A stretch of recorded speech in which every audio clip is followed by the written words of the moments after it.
আসসালামু আলাইকুম রহমতুল্লাহি ওবারাকাতু। সম্মানিত দর্শকবৃন্দ, আজকের ভিডিওতে আলোচনা করব পথে ঘাটে থাকা অবস্থায়, সফরে থাকা অবস্থায়, গাড়িতে, যানবাহনে, নৌকা, ট্রেন, স্টিমারে থাকা অবস্থায় নামাজের সময় হলে তখন নামাজটি কিভাবে আদায় করবেন।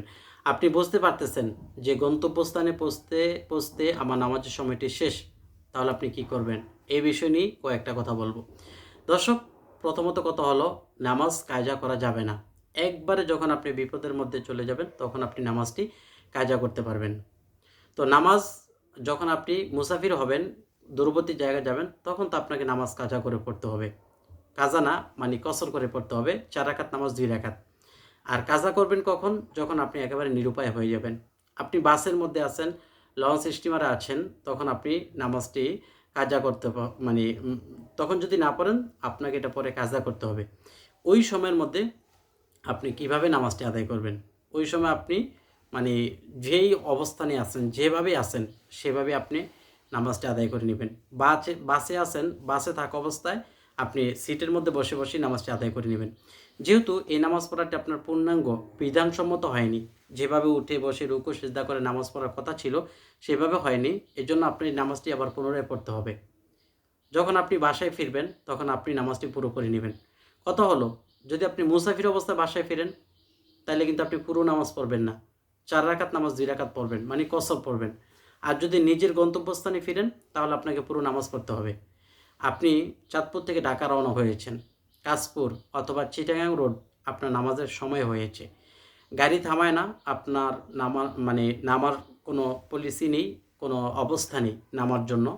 এইদিকে আপনার চিটাং রোড নেমেও আপনি মসজিদে অথবা গন্তব্যস্থানে পৌঁছতে পৌঁছতে আপনার নামাজের সময়টি শেষ হয়ে যাবে। এখন এই মুহূর্তে আপনি গাড়িতে আছেন। আপনি যে গন্তব্যস্থানে পৌঁছতে পারবেন জীবিত অবস্থায়, এটা তো আপনার গ্যারান্টি নেই। কারণ মৃত্যুর কোনো কি নেই, কোনো গ্যারান্টি নেই। এজন্য এই অবস্থায় আপনাকে তাৎক্ষণিক নামাজটি আদায় করতে হবে। এই অবস্থায় কীভাবে করবেন? পানি নেই, তায়াম্মুম করবেন। এরপরে রুকু সিজদা করতে পারছেন না, বসে বসে করবেন। উঠতে পারতেছেন না, দাঁড়াইতে পারতেছেন না, বসে পড়বেন।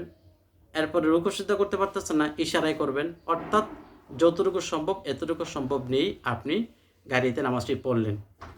তো পড়ার কারণে কি হলো? আপনি যদি জীবিত অবস্থায় যদি গন্তব্যস্থানে ফিরতে না পারেন, তবু আল্লাহ পাক আপনার এই নামাজটি কবুল করে নেবেন।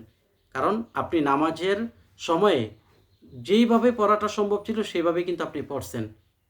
এখন কথা হলো, যদি আপনি জীবিত অবস্থায় পৌঁছেন, তাহলে কিন্তু আপনার জন্য ওই নামাজটা কি হবে না, গ্রহণযোগ্য হবে না। কেন? আপনার সেটা তখন ছিল বিপদে পড়ে। তখন সেটা ছিল আপনার জন্য বিপদে পড়ে। এখন যেহেতু আপনি বাসায় আসছেন, এখন আপনি ওই নামাজটাই শুদ্ধরূপে সুন্দরভাবে আদায় করবেন। বাসায় এসে আপনি আসরের নামাজ পুরো ৪ রাকাত সুন্দরভাবে আদায় করবেন। আর যদি আপনি কোথাও মুসাফির অবস্থায় ওঠেন, তখন ৪ রাকাত নামাজটি আপনাকে ২ রাকাত আদায় করতে হবে। তবুও আপনি কোনো গাড়ি ঘোড়ায় নামাজটি ছেড়ে দিতে পারবেন না। গাড়ি ঘোড়া যথাসম্ভব কেবলামুখী হয়ে নামাজটি আদায় করার চেষ্টা করবেন। যথাসম্ভব যদি অজু করার সম্ভাবনা থাকে, ব্যবস্থা থাকে করে নেবেন। অজু করার ব্যবস্থা না থাকলে আপনি তায়াম্মুম করে নেবেন। তায়াম্মুম করবেন কিসে? গাড়ির যেই সাইডে আছে, এটাতে অনেক সময় ধুলাবালু থাকে, সেখানে হাত মেরে আপনি তায়াম্মুম করে নেবেন। এরকম প্রত্যেকটা জিনিসই, স্টিমার হোক, প্রত্যেকটা বস্তুতেই। আর যদি আপনার নামার সক্ষমতা হয়, আপনি নামতে পারেন বা গাড়ি থামায়, তখন পাশেই মসজিদ পেলে মসজিদে পড়বেন, মসজিদ না পেলে কোনো একটা দোকানে না পেলেও রাস্তার সাইডে হলেও পাঠ করবেন।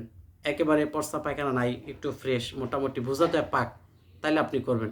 এরপর যদি কেউ এটাকে না পাক করে থাকে, আপনার জন্য পাক। কারণ আল্লাহ রাসূল সাল্লাল্লাহু আলাইহি ওয়াসাল্লাম বলেছেন, পুরোটা জমিন আমার জন্য এটা পাক করে দেওয়া হয়েছে, মানে পুরোটা জমিন পবিত্র।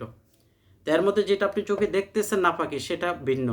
কিন্তু আপনি যদি রাস্তার সাইডে দুবলার মধ্যেও যদি নামাজ পড়েন, কোনো সমস্যা নেই। ক্ষেতের ডাঙ্গায়, এই মানে যেখানে নিচে চোখ দ্বারা দেখা যায় না, ওইটাই পবিত্র। আর যেটা দেখা যায় স্পষ্ট, বা আপনি বুঝেন যে এখানে এরকম প্রস্রাব পায়খানা করি, তাহলে সেখানে আপনি কি নামাজ পড়তে পারবেন না। এছাড়া আপনি সর্বদাই যেখানে যে অবস্থায় থাকেন, আপনাকে নামাজটি পড়ে নিতে হবে। পরবর্তীতে নির্দিষ্ট স্থানে গিয়ে ওই নামাজটি আপনাকে পূর্ণাঙ্গ রূপে আদায় করতে হবে। আশা করি বুঝতে পারছেন। ভালো লাগলে লাইক দিয়ে শেয়ার করবেন। সঠিক চ্যানেলটি সাবস্ক্রাইব করে রাখবেন। আসসালামু আলাইকুম ওয়া রাহমাতুল্লাহ।